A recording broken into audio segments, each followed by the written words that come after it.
May mga followers pala ako mga mare na nag-request naman na magluto nga daw ako ng crispy dinuguan, yung authentic Ilocano style. Kaya naman ito nga ang niluto ko. At ang una kong ginawa dito ay naggisa muna ako ng bawang at sibuyas dahil iluluto muna natin dito ang dugo ng baboy. Pasintabi po pala sa mga hindi ho mahilig or hindi ho kumakain ng mga ganitong klaseng pagkain. At sa mga nagtatanong po bakit hindi ho ako naglalagay ng luya, tanglad o kaya naman ay gata, pasensya na ho kayo dahil hindi naman ho talaga tayo pare-pareho ng way ng pagluluto.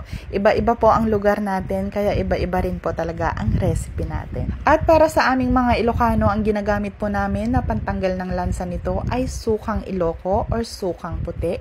At syempre naglalagay rin po kami ng asin at paminta. At kung napansin nyo po, sukang Iloco po yung ginamit ko dito para mas mabango, and then nag-add na rin ako dito ng siling green at pakukuluan ko na ito hanggang sa maging dry ito. At ganito na nga po ang itsura niya after 45 minutes. At para sa akin, ito talaga yung pinaka the best na pagluluto ng dinuguan dahil hindi ho ako kumakain ng dinuguan na masabaw. Anyway mga mare, ito na nga yung mga nabili ko na laman loob. Bitukan ng baboy po ang kinuha ko, and then kumuha na rin po ako dyan ng maskara or yung pisngi ng baboy. At ang sabi nga ng binilhan ko ng mga karne na ito ay masarap din po itong tito kung tawagin. Tito daw po ito, hindi ko alam kung anong part ito ng baboy pero tito daw po ito at pwede nga rin po ito sa crispy dinuguan. And then dito nga mga mare ay hiniwa-hiwa ko lang ito ng maliliit na cubes. Gusto ko lang din ipakita mga mare na yung loob ng bituka ng baboy ay malinis na kaya safe na yan. And then after ko mahiwa lahat ay hinugasan ko ito ng mabuti at nag-add na ako dito ng tubig.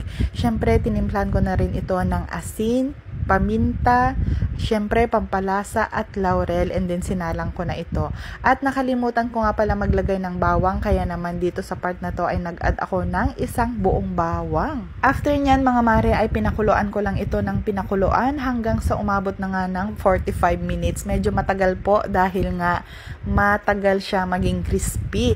At ito na nga after 45 minutes ay okay na siya. Sariling mantika niya po ito mga mare, hindi po ako naglagay ng mantika. Lumabas po lahat yung mga mantika nito, and then dito sa part na to ay sinecond fry ko na siya. At ito na nga siya, sobrang crispy na nito.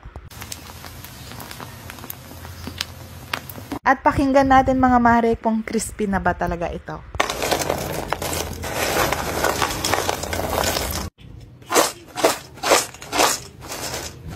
At bago nga po matapos ang video na ito, gusto ko lang pong i-shoutout si Sir Darwin from Winnipeg, Canada, Sir Noel Modesto Jr. from Antique, Madam Melmed Medina from San Pablo City, and then si Ma'am Lorraine from Valenzuela.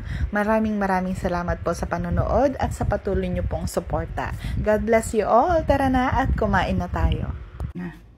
First bite.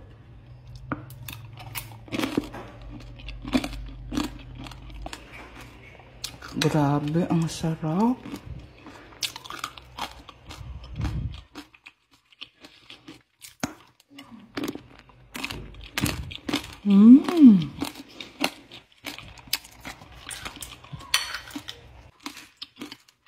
Sobrang crispy. Ang sarap din itong dugo.